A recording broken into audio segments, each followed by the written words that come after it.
தயாரிப்பாளர் கே ராஜன் அவர்கள் இறந்து போனதுக்கு பிறகு அவரோட அறையில அவர் தினமும் எழுதக்கூடிய டைரி ஒன்று எடுத்து படிச்சு பார்த்துட்டு ஒட்டுமொத்த ஃபேமிலியுமே ஒரு மிகப்பெரிய அதிர்ச்சியில் மூழ்கிருக்காங்க அப்படிங்கிறது இப்ப தெரிய வந்திருக்குது. கடந்த ஞாயிற்றுக்கிழமை மே 17ஆம் தேதி தமிழ் சினிமால ஒரு பிரபலமான தயாரிப்பாளர் வளம் வரக்கூடிய கே ராஜன் அவர்கள் சென்னை அடையாள இருக்கக்கூடிய கூவமாத்துல குதித்து தற்கொலை பண்ணிக்கிட்டாரு.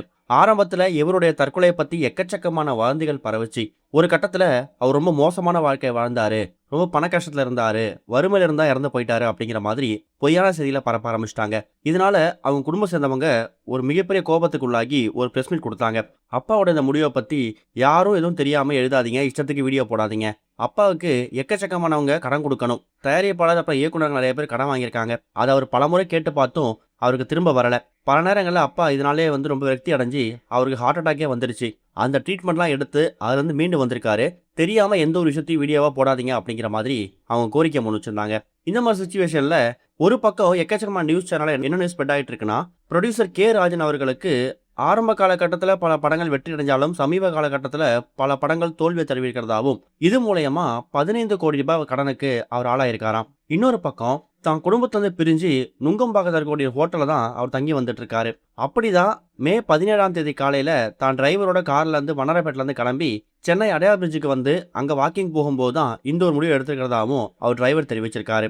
இப்படி எக்கச்சக்கமான விஷயங்கள் பரவக்கூடிய இந்த நேரத்துல அவருடைய இந்த முடிவுக்கு அப்படி என்னதான் காரணமா இருக்கும் அப்படிங்கிற அடிப்படையில போலீசார் விசாரணை நடத்தி வந்துட்டு இருக்காங்க.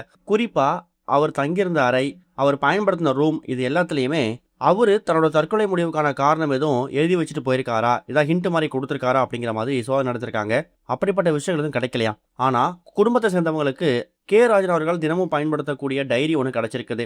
அந்த டைரியில தாங்கிட்ட யார் யார் எவ்வளவு கடன் வாங்கியிருக்காங்க, தான் யாருக்கு எவ்வளவு கடன் கொடுக்கணும், திரைப்படங்கள் மூலயமா தனக்கு எவ்வளவு வசூல் வருது, தாம் நடத்தக்கூடிய பள்ளி மூலயமா எவ்வளவு விஷயங்கள் வருது அப்படிங்கிறத ஒரு ஹிண்ட் மாதிரி அதை எழுதி வைக்கிறத அவர் வழக்கமாக வச்சிருக்காரு. காலையிலேருந்து நைட்டு வரைக்கும் டெய்லி ரொட்டீனில் அவர் என்ன மாதிரி விஷயங்களை அவர் ஃபேஸ் பண்ணுறாரு, பாசிட்டிவ் ஆர் நெகட்டிவ் ரெண்டுமே அதை அந்த டைரியில் நோட் பண்ணி வைக்கிறதையும் அவர் ஹேபிட்டாக வச்சுருந்துருக்காரு. அப்படிதான் மே 17ஆம் தேதி அவர் இந்த முடிவு எடுக்கிறதுக்கு முன்னாடி முந்தின நாள் மே 16ஆம் தேதி இரவு எப்பவும் போல ரொம்ப கேஷுவலாக இயல்பான வாழ்க்கையை வாழ்ந்துட்டு யாருக்கும் எந்த சந்தேகமும் வராமல் எப்பவும் போல சாப்பிட்டு தூங்க போயிருக்காரு. நைட்டு அந்த டைரியில கூட மே 16ஆம் தேதி காலில இருந்து ஈவினிங் வரைக்கும் என்ன மாதிரி விஷயம் நடந்திருக்கு அப்படிங்கிறதையும் அவர் எழுதி வச்சிருக்காரு. இவருடைய மரணம் சம்பந்தமா, அவர் இந்த விபரீத முடிவு எடுக்கிறது சம்பந்தமா எந்த ஒரு ஹிண்டோ குறிப்போ அதில் அவர் குறிப்பிடலை.